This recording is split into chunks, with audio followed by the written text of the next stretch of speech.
Welcome back, everybody. We're excited to start the next 4 weeks with one of our most popular series from our last sessions with George and Elise, talking about attribute-based selling.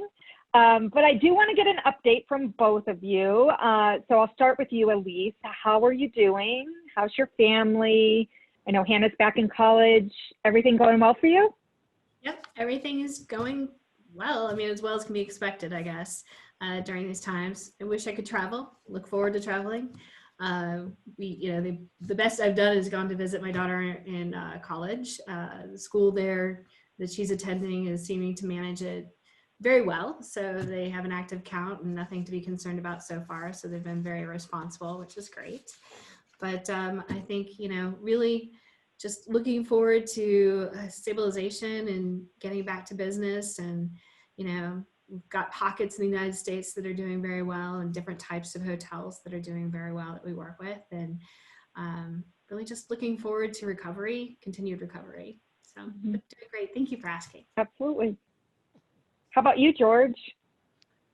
All's well here in sunny Atlanta. Everybody's excited that the temperature has dipped below 90 and stayed there. So, woohoo! Now I'm just jealous. Yeah, well, here in Colorado, it's a beautiful sunny day. It's about 75, but next week we're getting down in the 20s overnight and the 60s during the day. So just looking forward to our first snow for our Wolf Creek here and getting ready to go snowboarding. Not me, my son. I don't snowboard. That would be really dangerous, as everyone knows.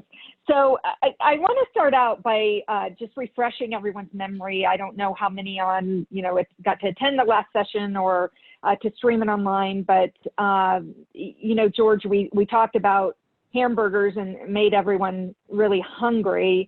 But I know that there's actually a slide I want to throw up that I want you to talk to that is kind of a simulation, I guess, or an illustration of what ABS might look like in the future. So I've got that up there. Do you want to talk to it?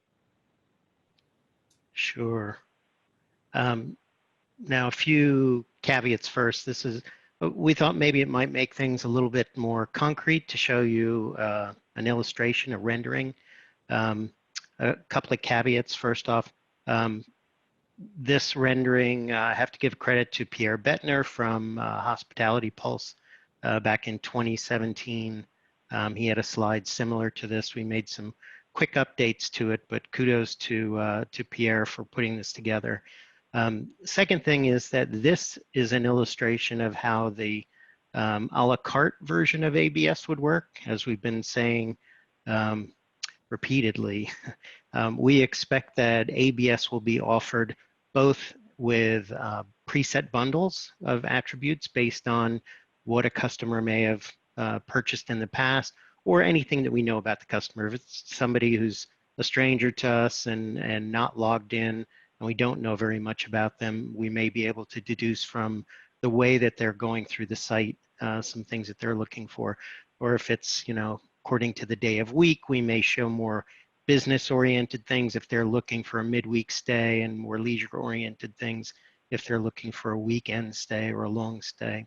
So the idea here is that you know something about a customer, and you give them a set of options for the dates that they've chosen.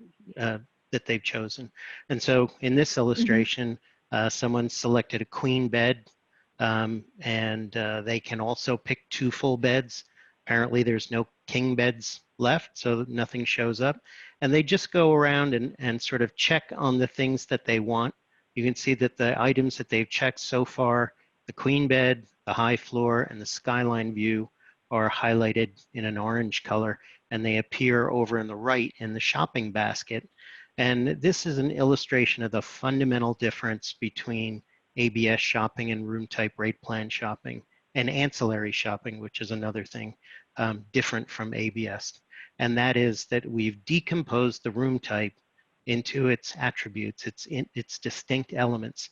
And you price each element, each attribute, and let the customer select what they want and not have to pay for what they don't want. excuse me, if we were going to add bundles to this, you might split the screen and have part of the screen showing preset bundles of the queen bed with a high floor and the skyline view, and maybe 2 or 3 bundles, or you may have just one. You get to mix and match, and you do it on an experimentation basis. You test and you learn what customers want. The whole point of, well, one of the big points of this is, for the first time ever in the history of hospitality, the people who run the hotels will be able to present individual attributes and test pricing and demand for them. So you get to understand your customer better than ever before. So this is just one rendering for it. I'm sure we'll have this one, many. Yeah. Yeah, for sure.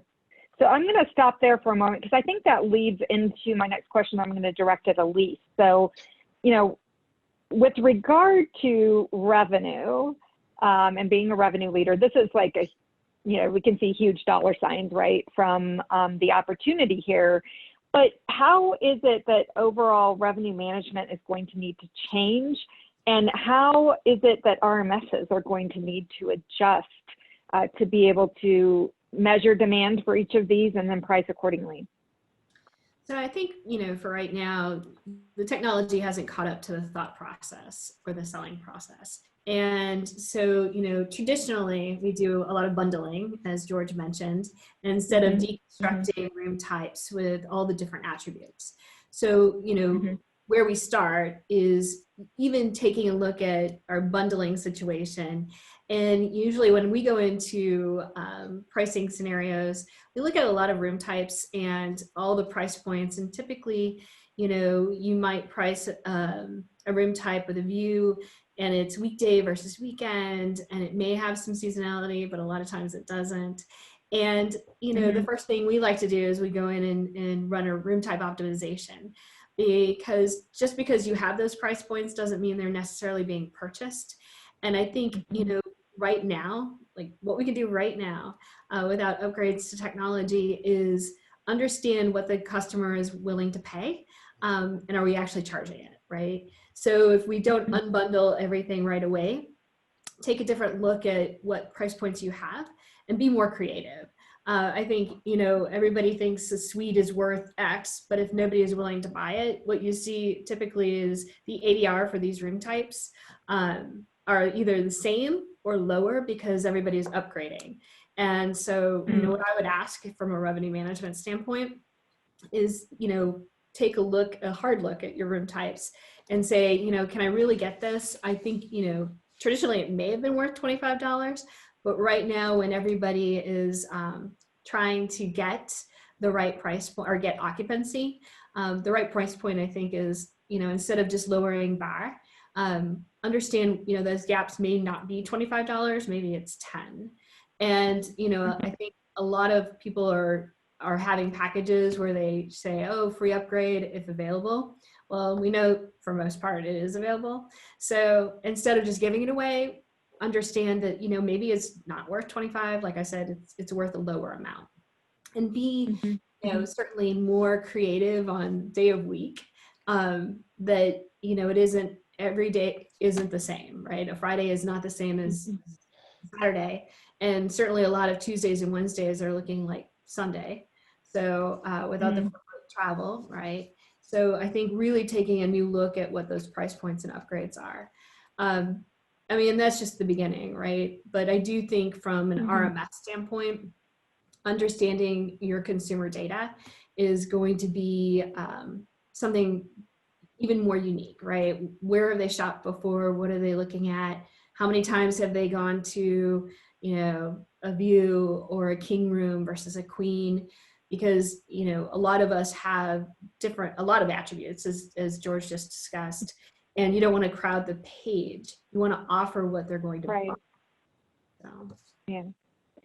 So George, how do we, I guess I should say, as an industry, figure out what our guests are willing to pay for and how attributes should be priced? Well, I think this is like I said before, it's probably the first time that you can actually offer individual attributes and test pricing. When you're offering a room type, that room type has a collection of attributes, and you never know exactly why the customer is buying it. Maybe there was some particular thing, maybe a king bed, and they were willing to purchase a higher room type than what they wanted because that was the only one that had the king bed, or maybe it was the view or something else. Being able to break the room types into more granular attributes and then individually test them with pricing against demand, I think we're going to find out a whole lot of things that we didn't know about price sensitivity. And it's not just in the aggregate, but for individuals. I know you, for example, would probably pay a lot more for a quiet room, being a light sleeper, than I would. I Yes. sleep like the dead. So, for me, maybe $5 for a quiet Lucky room. you. You'd go for 10, 15, maybe on a bad weekend, 20. So, it's going to be individual. And I want to emphasize, attributes are not just things like the square footage of the room and the bed and whether or not it has a view and everything.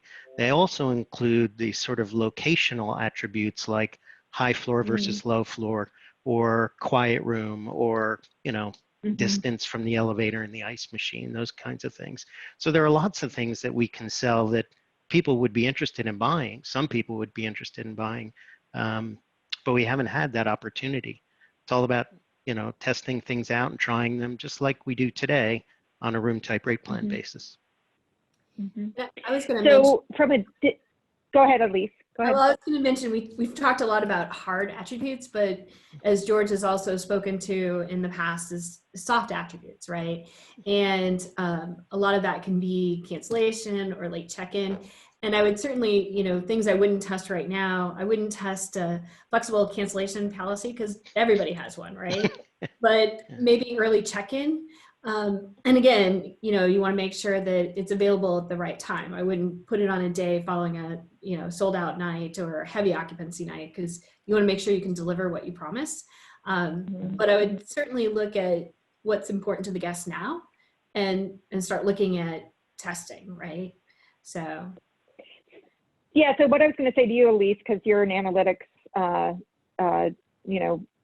boss, and you're very good at it. So what can we do with our CRM database right now to kind of pull out those things that people request on a more frequent basis than others? And how is it that we could possibly test some of those things to see what the price elasticity is with some of that with various guests?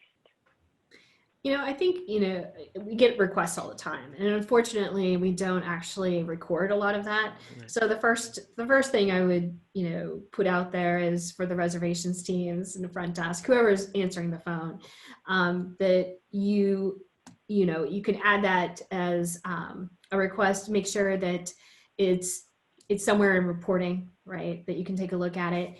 Even without all of that type of data, I would certainly start communicating any type of attributes that you want to start testing, whether it's in an email blast, if you have an opportunity to say an early check-in or a late checkout, or rooms with a view, put that and communicate it, and then see, what the revenue per email is. So if you get a quick return on, or at the very least a click through, and they're opening it up because the tagline is about early check-in, then, as you start to see that convert, then I would start yielding into that type of demand.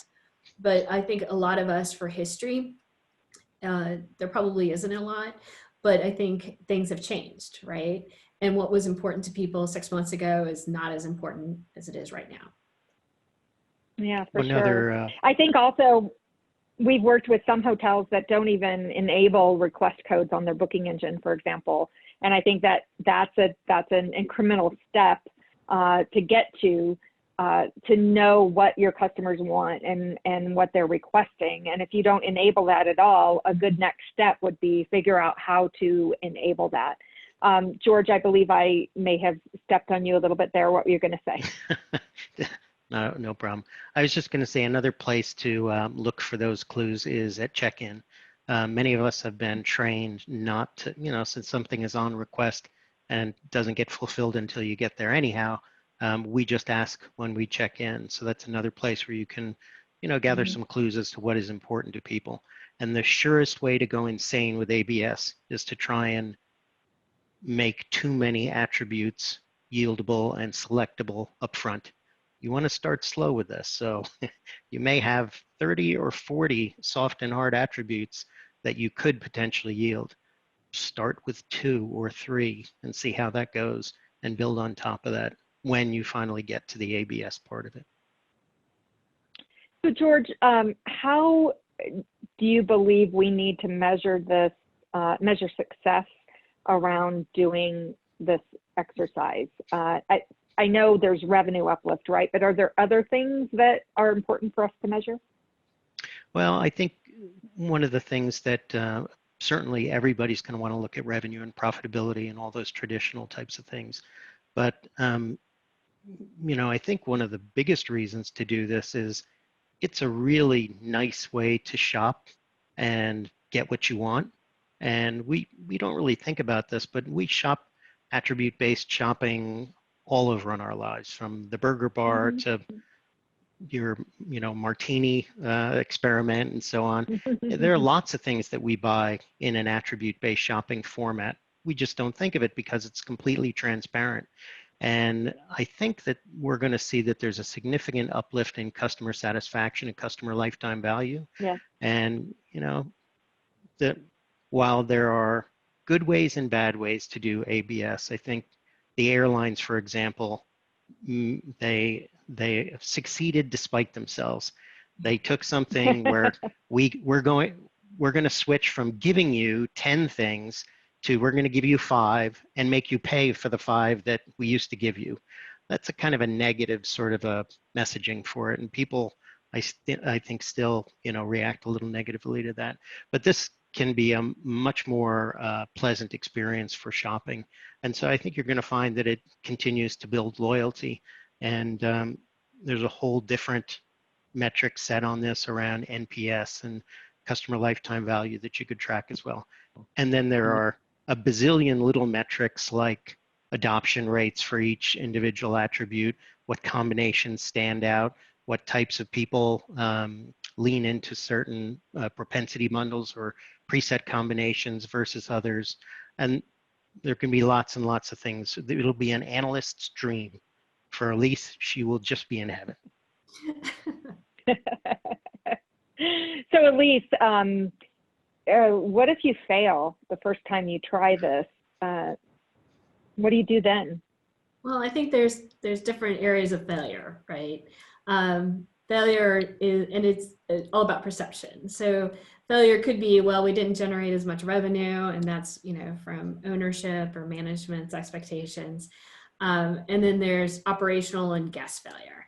And so that's why I would certainly, when you're rolling this out, start small. As George has mentioned, there's 100 different types of attributes you might be able to offer, and starting with a few are really important. And because you don't have the technology to necessarily support a seamless execution, I would start with a few things and make sure that you're very diligent when you're rolling this out. You have a plan with operations, you have a way to identify the attributes that were either sold and purchased, and make sure you don't fail on a guest experience, right? Because what you want to communicate to the guests are that they are able to develop their own journey, and that they get to not only pay for what they want, but actually get it, right? And as soon as you misstep and you start with social media or e-blasts and digital that you have this experience, and people start commenting that you really don't, you'll lose right out of the gate. So first of all, start small and deliver to the guests, and make it important and make it a part of the culture for operations that this is something that's unique and steps you away from the pack. Because we need that. All hotels, you price yourself based on your value perception as like the person next door. So this is an opportunity to step away from that. From an expectation of ownership and management, you have to manage that as a revenue leader in your company. You really need to stay away from, you can talk about the airlines and the fact that they, unbundled everything, but you don't want to start talking about the fact that, they made billions, because then the expectation is set pretty high for a revenue driver. Really high, yeah. Right. Don't do that. Not a magic, yeah. Not a message you want to deliver.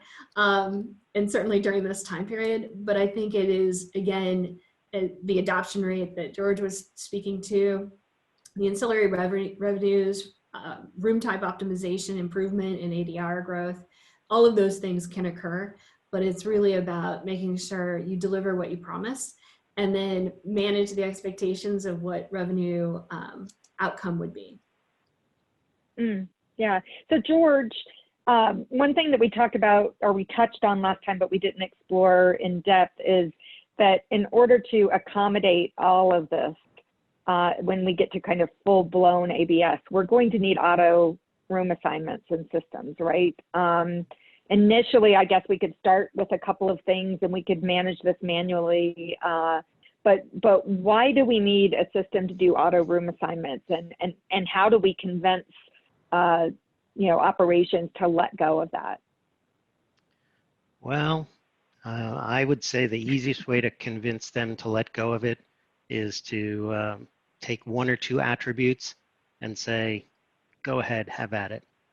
The level of complexity in one of the downsides, I guess, is that the level of complexity in trying to yield and work at the attribute level is exponentially higher than it is when you're doing on request for room types and rate plans.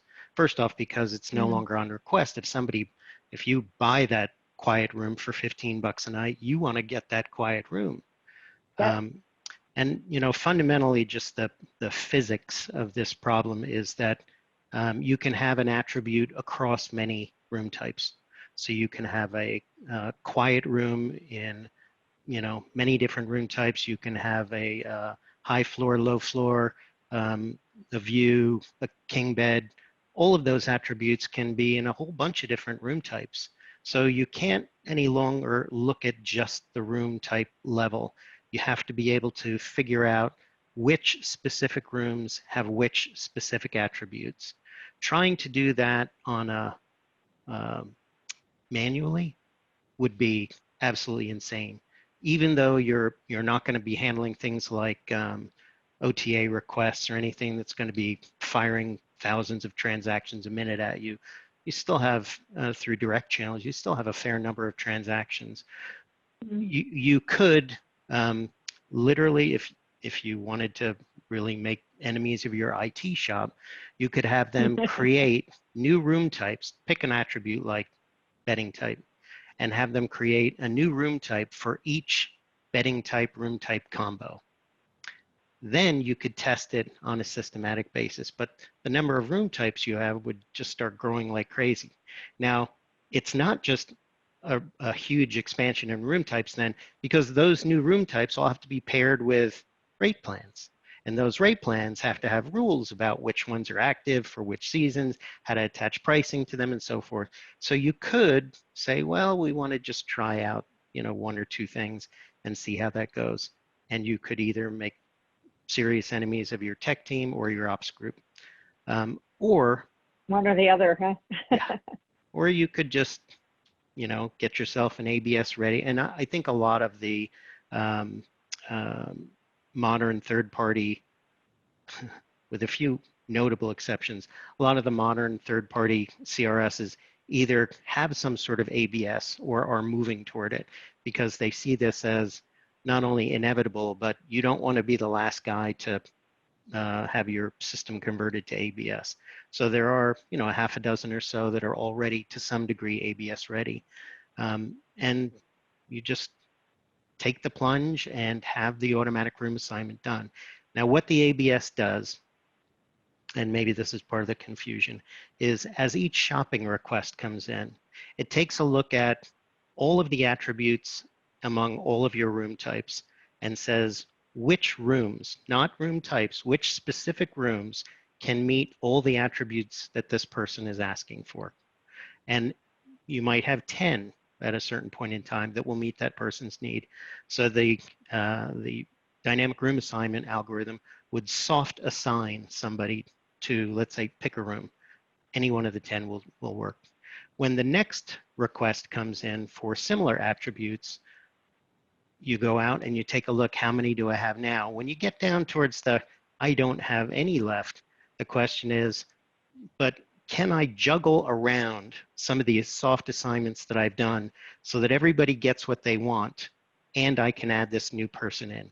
And that is where, in effect, the dynamic room assignment is almost like a revenue enhancement application because it optimizes the little shell game that you're going to play in the background. You may assign somebody, and I guess the simplest example I've been able to think of is, let's say you had a tiny hotel with just 3 rooms, same room type, 101, 102, 103, and rooms 101 and 102 are adjoining. Because you have such a tiny, simple hotel, you only have one attribute to yield, and that's adjoining rooms. So first person comes in and says, I would like a room. And you, by default, assign them to room 101. If a second person comes in and says, I would like 2 adjoining rooms, you can't meet that need because 102 and 103 are not adjoining. But with a dynamic room assignment, you could move the person in 101 over to 103 and then sell 101 and 102 to the second person. And that kind of, picture that happening with hundreds of rooms, dozen room types, and so on and so forth. It's a problem that takes a system to solve. And we'll see competitive, a lot of competition among the majors trying to figure out how to do the best dynamic room assignment, because that will translate into real dollars in your pocket. But you really have to have some kind of DRA system. You can't do this without it. So, George, is there a way that we can start doing this incrementally without it replacing our entire tech stack if our PMS can't accommodate that? Could our booking engine be crafted so that it can move incrementally in that direction until we get the back-end systems? I mean, because a PMS change is enormous on a hotel. It's the most burdensome shift that a hotel has to make, is to change out that property software. So what are your thoughts around that? I think there are probably ways, like we talked about, making enemies of your IT shop to do some tests. Really the best combination of doing something that is material with not doing too much is to start looking into switching to an ABS ready CRS. The CRS is really where ABS happens. The CRS is going to have to become inventory aware. So you'll have to load inventory and manage it at the CRS level. The data model under the CRS will have to be ready for attributes. And I think we said this in the last webinar as well, but every ABS ready CRS has to serve both an ABS side and a traditional room type rate plan side. So you don't have to start, doing everything with ABS day one. When you install one of these things and hook it into your PMS and other systems, you could operate it out of the gate as a traditional CRS and then start testing. Maybe you have, 10 hotels and you decide we're going to start testing ABS on a direct channel for 2 properties. And so you load ABS capabilities for those 2 and you start testing and learning and so forth. If you like what you see, go to 3, go to 4, go to more attributes.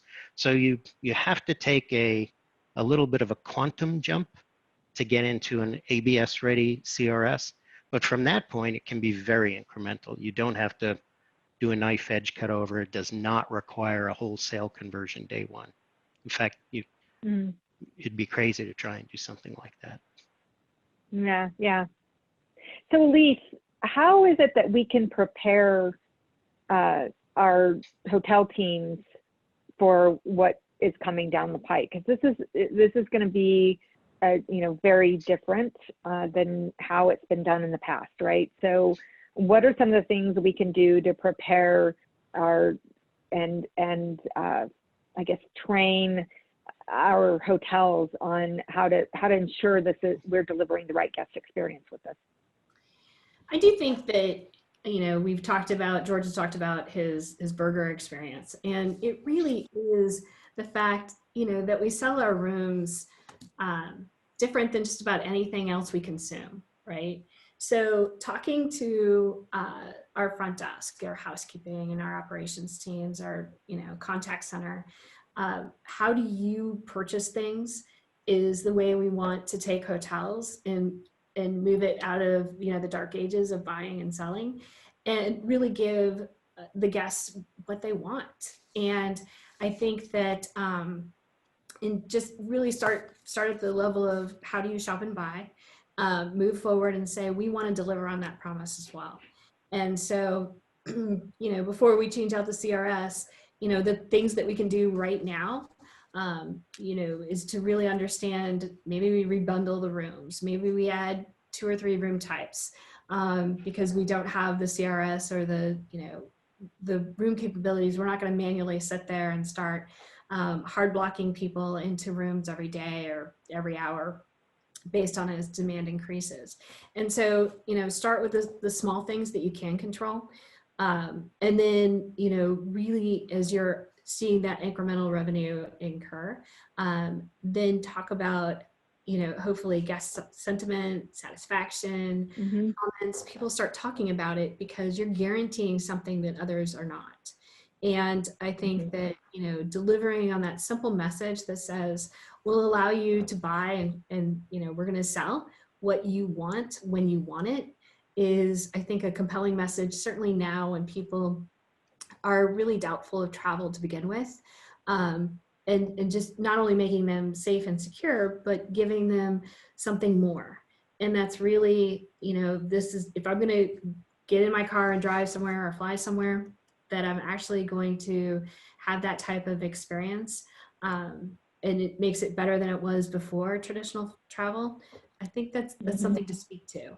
And that gives, you know, that should have some level of pride. But you really want to make sure that when you're rolling it out, that you have a way to communicate to operations, you have a way to measure it so you can show success, because everybody, you know, is looking for a good news message. And I think, you know, it should be a part of your revenue strategy calls or stand-ups. You know, again, it's not something you want to, you know, kind of tuck it away and not talk about it. You absolutely want to talk about, yes, there are challenges, but the rewards are so much greater.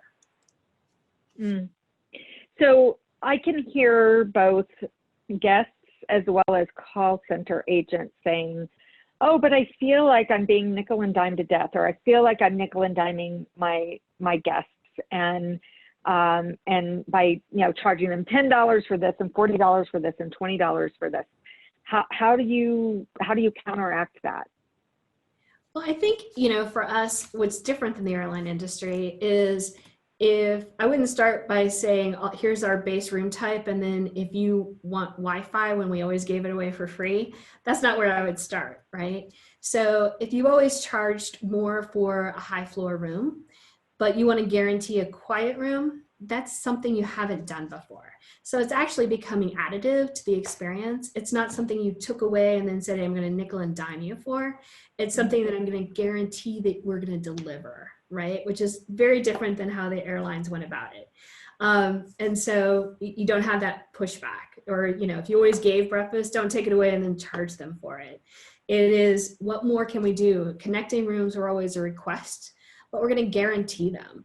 And to guarantee that is $10, because we may or not, you know, again, that guarantee means something to someone and they're willing to place a value on it. And I know that if I want a gluten-free bun because I have an allergy, I'm willing to pay more for it so that I don't get sick. But it's again, right? It's still a bun, but it's a guarantee that I'm going to be healthy.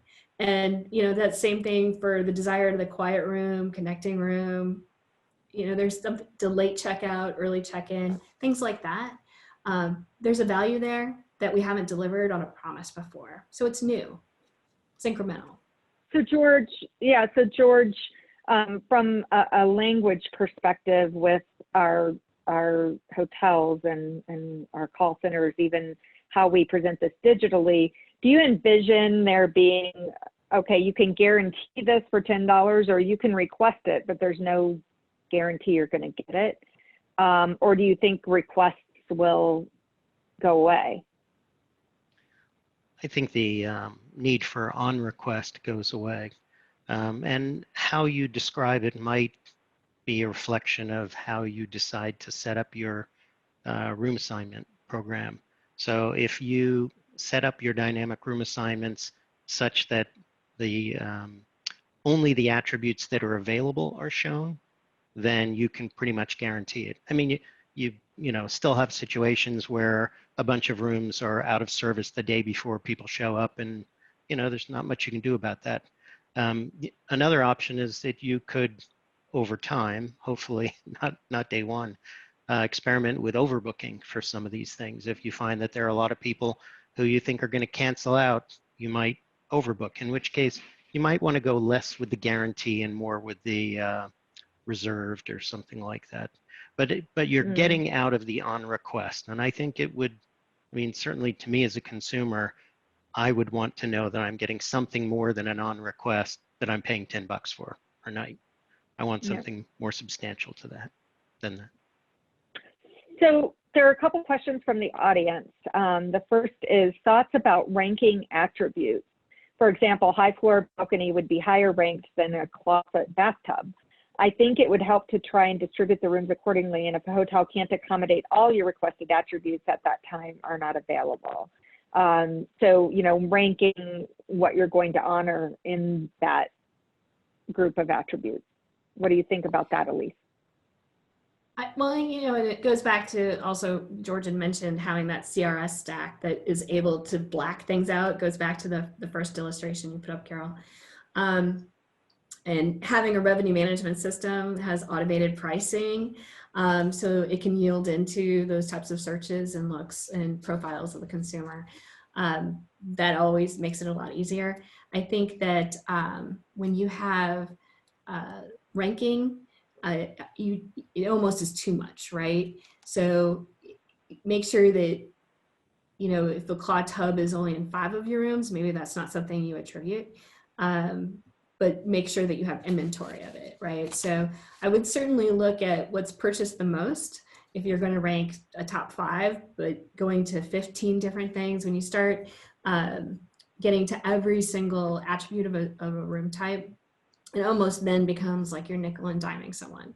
So you have to be careful you don't over attribute, because the selling process, and it's just, you know, everybody knows this as a consumer. When I'm shopping, I'm not going to tab through.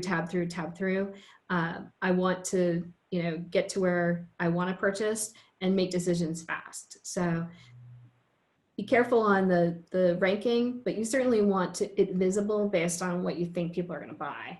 Because if a claw tub is not something somebody always buys, having it first is not something where I put it, right? And it goes to the value of what's consumed based on what you have available. Okay. So George, what about if in that whole process, if you're, so let's see, you're checking off, I want a high floor, I want a quiet room, I want an ocean view, and I want a rain shower. And what if your quiet rooms do not have views because they've got to be away, you know, from noise? Do you then return, well, these 3 out of 4 I can accommodate? How does that look to the guest? Or because surely you wouldn't want to return not available, right? So how does that work? I think there are, if you've ever tried to, or were in the era where you went on Dell.com to try and put together your custom computer. Yes, I have. And you've gone through the configuration program. As you select certain things, other things dynamically gray out because the combination of those two isn't available. And, you know, if you're applying strictly the dynamic room assignment to making sure that you only make things available that are available, you're not overbooking, that's the way it would work. So in that case, as you check the box for quiet room, all of the other things that are not available in tandem with the quiet room get grayed out. And customers pretty quickly learn, oh, well, wait a second, that's not available anymore. It was just a second ago. Let me uncheck that one, and then they can see what the trade-offs are. You don't want to have people experimenting with that too much, because then it becomes an exercise in personal optimization, which is never fun. So, again, don't have too many things to yield, don't have too many attributes, and you can minimize some of that stuff. But you wouldn't be able to, with a good DRA, you wouldn't be able to get yourself in trouble like that. That actually Mm, answers the okay. question just asked, because consumers are going to choose what's most important to them. So if quiet room was number 5, but that's the most important, they're going to choose it first regardless, right? And then they see things that are grayed out and then not available with that combination. So the guest will, immediately click the things that are most important first. So it kind of takes that out of our hands. Mm. Okay, another question from the audience. I see this as a great thing at resorts and such, but how does this really impact a corporate hotel that's 80% corporate group travelers? How much is this costing a hotel for a small incremental growth? What do you think about that, Elise? Well, and this isn't just a transient question. This is something you can do for groups, and actually more important now than ever, because we are lower in demand. So, if you're advertising on Cvent or other types of group channels, this gives you that differentiator that says, you know what, your group can have early check-in or late checkout, and we're not going to charge you, or charge you $5 per person, or, well, you want to charge. A revenue person. So, but even still, giving them that guarantee they've never had before, or not as a part of negotiations, to know that they can guarantee it for $5, $10 more per room, gives you that type of, again, gives a travel planner, that satisfaction and guarantee is certainly an opportunity that they can then deliver to their clients. In a corporate world, for those, I think that a lot of hotels, this gives you the opportunity, unfortunately, because of lower demand, to still make yourself unique in your market space. So everyone on your corner is having the same challenges. And so if you're able to start communicating differently, and then tie that in with a book direct strategy, because the OTAs are not going to be able to deliver this value add, it starts to build your case slowly as demand comes back. So even though your demand is lower now, it isn't a reason not to start. It actually is the perfect time, because this is something you can start delivering and becomes a part of your culture now. Again, I think everybody is of the belief that the travel is going to return stronger than ever, because everybody wants to leave their house and do it safely. But now's definitely the time to start. And it's not just resorts. I mean, I spent many years in select service, right? And unfortunately, in select service, amenity creep was our, Achilles heel, because everything became free from breakfast and so on and so forth. But you still have quiet rooms, you still have connecting rooms. There are still opportunities to take a step back of your product and say, what are we most requested of? And those are things that we can start to charge and guarantee. So George, I'd throw it over to you. A lot of the big, huge brands are focusing on this. So, and many of their hotels are corporate and group driven. So, what's the drive behind this, for the top 10?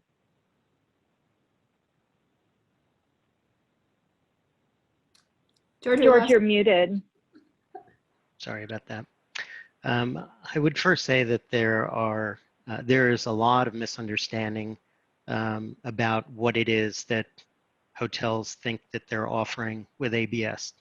For example, there was a statement by a very large brand CEO that they had already implemented ABS because they were allowing people to select the room type in a search. And what was actually happening is this, what we call attribute-based filtering. The website was still going back and getting a complete fetch of room type rate plan combos. But when all those results came back, it was just filtering out the ones with a king bed and showing those. But you were still showing room type rate plan combinations, and you still had to take what was offered. There is a large CRS, third-party CRS vendor that claims to have full attribute-based shopping. but the attributes that they're selling are things like event tickets, restaurant reservations, things that are not part of the room type or the rate plan. And we call that ancillary selling. Well, we've had that for, what, 20 years or so? I mean, TravelClick Yeah. made a tremendous amount of hay with that. That's not ABS either. The only big company that I know of that actually has an actual ABS-ready CRS is IHG. They have the new one from Amadeus. And that one is a full ABS model and capable of, yielding anything at the attribute level. To my knowledge, that I'm not a big IHG customer. To my knowledge, though, they're keeping their powder dry on it and not really providing a full ABS experience. Now, if I were them, I would do the same thing right now, because when it comes out and it's full-fledged, everybody will start running to catch up. And we talked about how with ABS you can start very small, just get the ABS ready CRS, and then kind of feel your way through. It could take years to really have a fully blown integrated system. And so while that's happening, if I didn't have to advertise that I had ABS running, I wouldn't. I would wait until everything was fully lined up and then come out with guns blazing and catch everybody flat-footed. So that kind of leads on to another question that we have. So what do you do if you have it and your comp set doesn't? Like how do you optimize? How do you position it? If your comp set doesn't have it, you have lots of cheering, backslapping, celebrating with champagne. Because if you present to the customer, to the guest. Exactly. If you have this and your comp set doesn't, you're way ahead of your comp set, because remember, you can offer it either way. Every ABS system will also offer room type rate plan selling. So you still need that, because the legacy applications like OTAs and bed banks and whatnot, anybody who uses a cache of inventory is not going to be able to see the dynamic room assignment, so they can't use this. So really, ABS is dedicated more to direct channels and channels that shop all the way through to the CRS, like a GDS, for example. If you wanted to, if there were some agencies that you wanted to have shop ABS, you could do that. I lost my train of thought there. What was the question again? I get very excited if your about comp this. set's not doing it. So if the comp set isn't doing it, you're in a great position, because you can offer shopping either way, and you have something that is very attractive to customers, and customers are only going to be able to get it if they come to you. The other thing is this really messes up rate shoppers completely, because the thing that they're shopping for, they're trying to figure out, the best of them are trying to figure out comparable room types and rate plans. Well, how do you do that when you're attribute-based shopping? How do you compare if you have a room type rate plan combo on one side and you go into an ABS hotel and you're shopping? How do you shop if not all the attributes that were in the first one are available in the second one? Do you keep monkeying around with the attributes so that you get as close as you can? Effectively, it cuts off the rate shopping. So it takes you out of their comp set, and all that customers see is, when I go to Hotel A in the comp set and they're shopping with room types and rate plans, I have one here that starts at 200, whereas when I come to your hotel, maybe your base room rate is something like 180. You're always going to look much cheaper because you haven't added in any of those attributes yet. So it will give you some significant things to celebrate if you're the first one out. If your competitors don't have it, that's a good thing. So Elise, that will fundamentally change the algorithms with revenue management systems, how we forecast, how we run revenue meetings to look at what the comp set's doing. Potentially, how's this reported to STAR? Is it with attribute, without attribute? Like, how does all this work in the future? What do you see? I think when you're recording revenue, and whether it's a high room or quiet room, I would still slide it under room revenue, right? So from at the Yeah. very comparison for STR, you're, apples to apples, because STR reporting funds a lot of things: performance, management, ownership, earnings Mhm. calls, things like that. But I do think from, as George mentioned, rate shopping, a lot of times, there's control that you have as a revenue manager that says this room and this room and this room look the same to the competitors. You might almost have, your base room type and then almost everything else. So that you're looking at base, right? Because that's a part of that communication and management during your revenue calls, because people are going to look at it and say, oh, well, we're $20 less. Okay, but we're $20 less for 10 rooms out of 200. And so that you really have to manage people's perceptions of your value, value base versus your competitors. So there's going to be more management around that for sure. And certainly from an RMS standpoint, because a lot of revenue management systems base their pricing on room type mapping, demand, and then how the market is priced. So it's in your booking base, right? So that part of that element of basing your rates based on your competitors' rates become a little bit more complicated. So you have to add For sure. rules around your base Yeah. room type that changes it. So George, this will probably be one of our last questions because we're almost out of time, but I got a question via email prior to this with someone who registered that was talking about how it works, because it's not going to work with OTAs and wholesalers. But we've talked a little bit about that. I want to turn that question a little bit differently. So I get it. Big brands have a lot of negotiating power with OTAs, with wholesalers. But for smaller groups of hotels and independent hotels, I can see the OTAs coming and saying, well, we're just going to push your positioning down because you're not offering us parity any longer, because you won't offer, your base room type to us. You only offer your bundled room rate or whatever.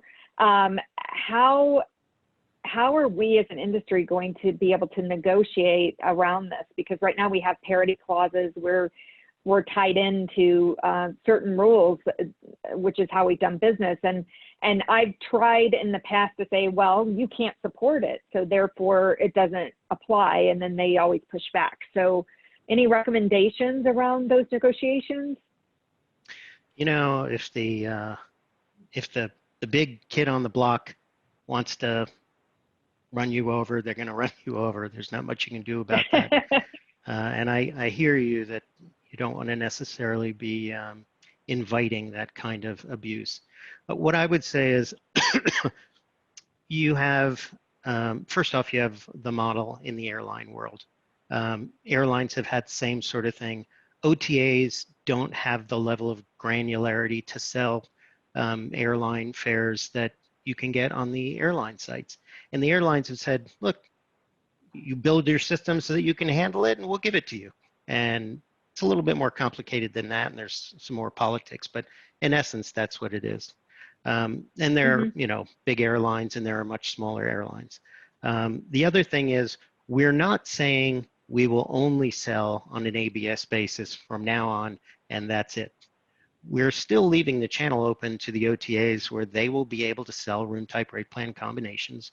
And those room type rate plan combinations could be the basis for STR to do comp shopping. And then we have this little side hustle where we're selling ABS and customers are loving it and we're making a lot of money and they're being really happy. So, again, it's not that we're cutting them off. And I've heard a couple of schemes to try and make it so that the OTAs could build a very dynamic mid-tier cache to do this kind of stuff. All of the methods that I've heard of to do this ring of madness to me.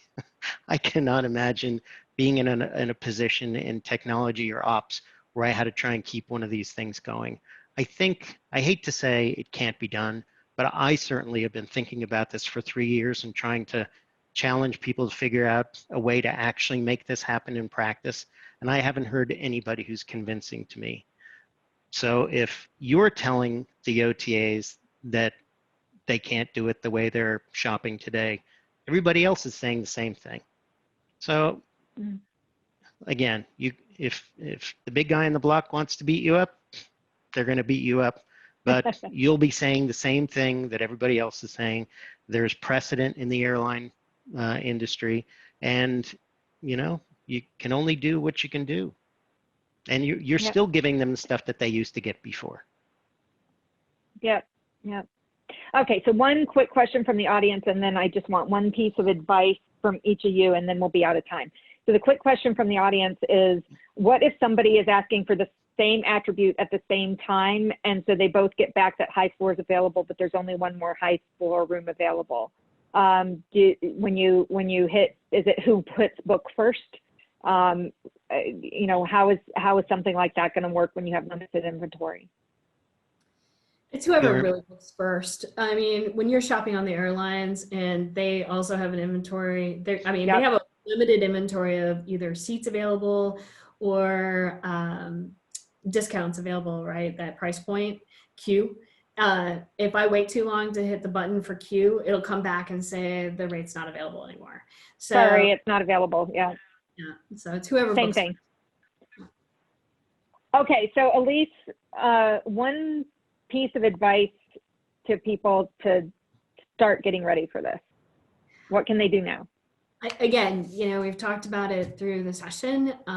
Start with either soft attributes or bundle, because we don't have the back-end capability to auto assign, and start testing now. I'm all about test and learn, and now is the environment to do it, because there is, unfortunately, less opportunity to not get this right, and start communicating, creating the culture, being unique, being proud, being away from the pack is not a bad thing.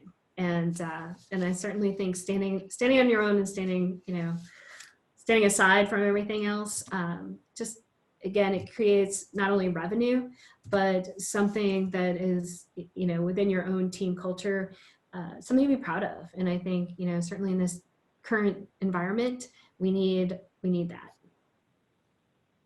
How about you, George? I'll let you close us out. I would say just get started. This is the every 1,000-mile journey, blah, blah, blah. Start by getting informed. Start by getting a better understanding of what it is, how it works.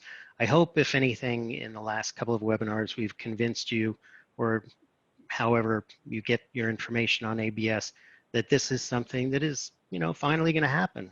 And when it happens, it will be very different. So it's not a question of whether, it's more a question of when now. When? And it takes a long while to sort of internalize how ABS works. So it's a fertile field. Go out and read what you can. Up on the Hudson Crossing website, look at our blog. There's an article from 2017 that actually has a fair amount of detail about all the ins and outs of ABS. Give it a read. Go and find other things about it. And then start thinking, really, I think one of the best first steps is to start talking to CRS vendors about what kinds of things do you offer? Where are you going with ABS? Yeah. Make sure that they understand that you're thinking about it, that you're looking at it, and then start making some initial plans. But just get started. Now's a great time to get started. Excellent. Well, thank you, Elise. Thank you, George. This will be out on our website if it's back up. Squarespace is having an international outage, so I'm hoping that maybe they fixed it. But it will be up on our website when Squarespace is back up. And also next week, Kathleen Cullen will be on to talk about commercial strategy and partnerships. So really looking forward to having one of my best friends in the industry on next week for a chat. So thanks everyone for joining. We'll talk to you next week, and have a wonderful rest of your week. Bye-bye.